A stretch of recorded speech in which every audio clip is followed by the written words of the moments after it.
All right, so again, I didn't know how to turn that around.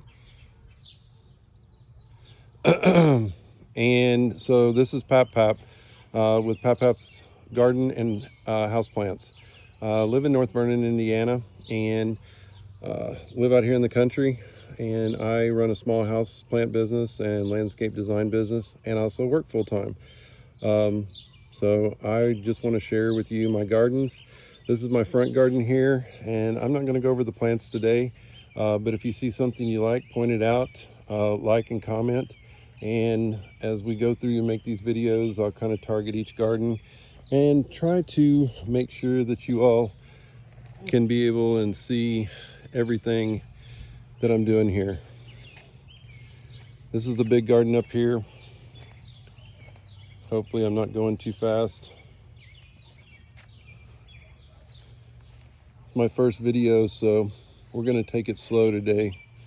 You can see as the sun coming through, setting in the west. A little harsh. Once we get over here, it's a little better, back in the shade again. I've been doing some edging. This big garden, I just kind of planted a lot of different things last year, things that I had already, things that I liked. And it's kind of a mishmash, but it kind of came together, so I'm kind of happy with it. This is the newest garden that I just put in. Again, planted it up. Most of it is annuals in here, but there is quite a few perennials as well, and we'll talk about those and the trees and stuff. And this is my favorite part of the yard. This is what I look outside out my living room window and see this great big oak tree and the big maple tree, and trying to kind of start developing underneath this tree here, and kind of haven't decided yet if I'm going to go more natural and native, or if I'm going to mulch it up a little bit and try to get the grass down and then plant some natives in here, and plant like a pagoda dogwood tree here in the center after I raise the canopy of this maple tree just a tad. Over here on the right is another part of the yard that I would love to develop into mostly a shade garden. It gets lots of shade. It's got the woods behind it, and I'm working diligently on the part of the woods that's coming up to start cleaning out the invasives and letting the natives take over again, and kind of having a walking path down through there for people to come out and enjoy. Got one tree here that's got to come out, a big pine tree that is dying, and it's choking out the trees to the side of it. So the plan is to take that out at some point this summer. Going on down here, you can see the yard slopes quite a bit. I've got a creek over here, and the creek is my grandson's playground. They thoroughly enjoy the creek. As we're walking, you can see the front of the house. The flower bed up here is just a baby. I got some hydrangeas, some barberries, and then on the side of the house over here, I've got some catmint, some different things, a hosta that's going to have to be moved. I have a chas tree that dies all the way back every winter, and this guy comes back with a vengeance. By the end of summer, this tree is probably close to 5-6 feet tall, with limbs that are huge. So I don't plant much around it because it fills in the space pretty good.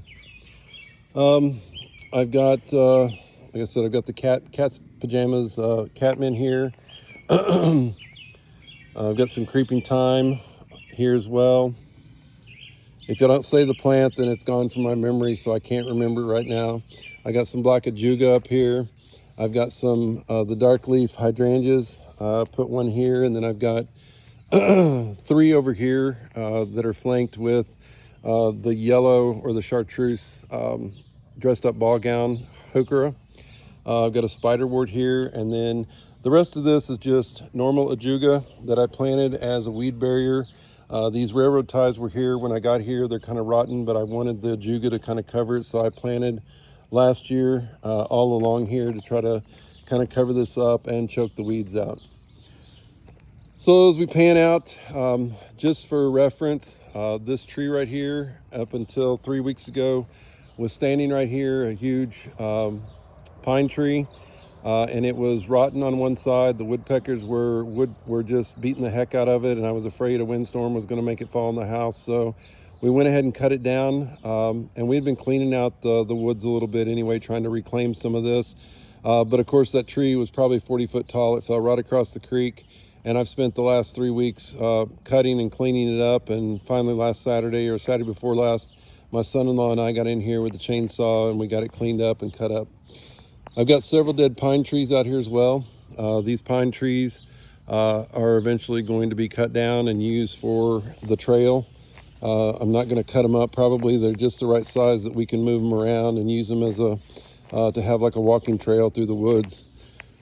You can see the creek down here. The boys really enjoy the creek, and I'm trying to get it cleaned up where they can come down and they can enjoy this in the summertime.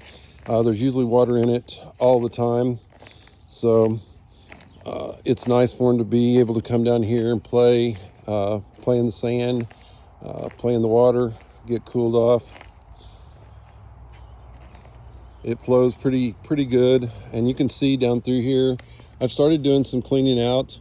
I'm not trying to take out everything. I'm trying to take out the multiflora rose bushes, some of the smaller invasive trees that grow up and have runners and just take over the woods. I'm trying to keep as many of the dead trees that I know are not going to fall and hurt anything for the woodpeckers. They seem to love these trees, so I'll leave these up. But the vines, the thorn bushes, and these little trees, trying to get cleaned out of here. So as we go on up through here, you can see there's actually kind of a natural stair step up through here that I'm trying to get cleaned out. And I've got this winter creeper, I think is what it's called, and it has invaded everything in here. So I am working on trying to get it eradicated, which I know is going to be very difficult, but we're going to keep pulling on it, walking on it, pulling it up as much as possible and trying to get it gone.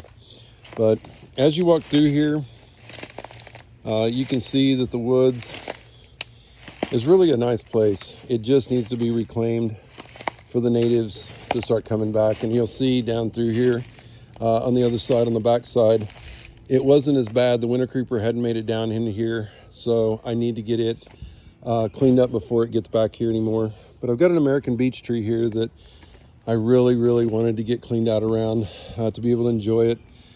It's a big tree, but last summer lightning struck it and took out one side, and then a windstorm took out another side of it. I don't know how long it's going to last. It's hollow all the way up through the middle, but I guess we'll see.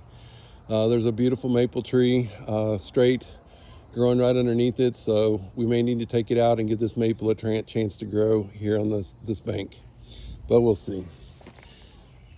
So this is the backyard, and we're not going to walk all the way back, but my daughter lives next door, just so you know. Lots of animals. During the videos, you're probably liable to hear the donkeys, or the pigs, or the goats, or the kids. So, but the property goes quite a ways back, and the creek runs along the property line. But as you can see, it's almost a meadowy feel down through here. And I've got some woodland phlox. I have some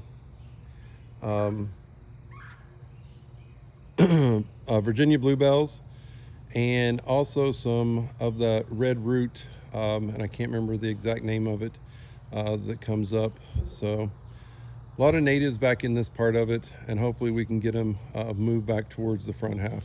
So this video is going to be, or all these videos are going to be probably non-edited. They're not designed for professionalism, so I try to watch my mouth on them. But I just want to take you all along for the ride, trying to develop the woodland area, trying to develop the gardens.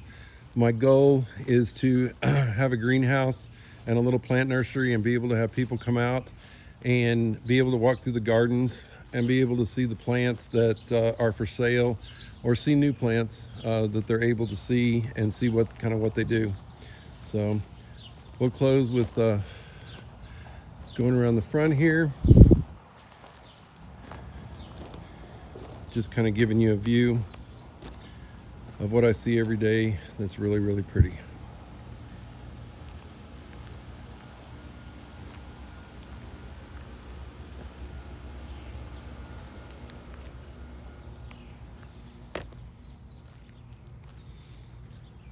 If there's any questions or comments, I'd appreciate anybody that saw as we walked through the woods, any natives, point those out to me.